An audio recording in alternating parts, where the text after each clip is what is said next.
Presidi davanti agli ospedali del Veneto, ma anche del resto del paese, rivendicano il potenziamento del servizio sanitario, assunzioni straordinarie, ma anche sicurezza per lavoratori in prima linea oramai da molti mesi, e per questo allo stremo. Sono gli infermieri, OSS e professionisti in sanità, prima dipinti come eroi, ora da alcuni imbecilli addirittura sbeffeggiati sui social. Non ce la fanno davvero più.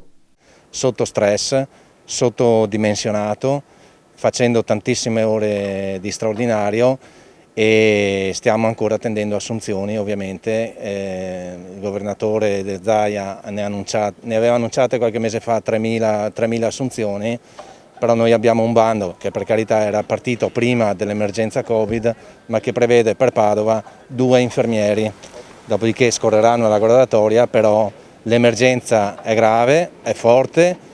I reparti ormai sono quasi saturi.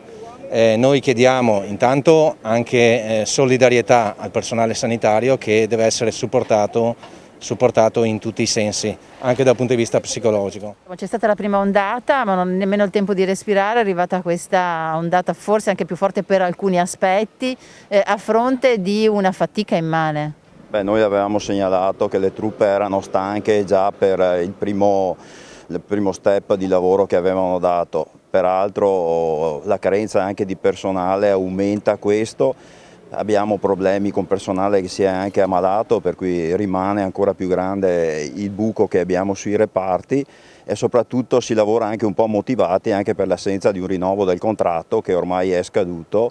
E voglio ricordare che il personale italiano, infermieri e operatori, sono tra i meno pagati d'Europa, per cui un fronte di carico di lavoro, uno stipendio bassissimo, situazioni drammatiche e anche condizioni particolari. Noi protestiamo anche, siamo qui anche per sollecitare le aziende a rispettare tutto quello che è la sicurezza con i DPI, che per il momento ci sono, ma visto che i casi continuano a aumentare non vorremmo ritrovarci nelle situazioni già vissute nella precedente ondata. Rispettare le distanze, rimanere a casa, cercare di dare una mano a questi lavoratori che quotidianamente assicurano ai cittadini sicurezza e salute. Noi chiediamo al governo di fare attenzione, rispettare questi lavoratori che da mesi sono sotto pressione. Chiediamo al governo di programmare un'assunzione graduale ma precisa e rispettosa delle esigenze lavorative e dell'organizzazione del lavoro, per riuscire a garantire qualità alle prestazioni rese.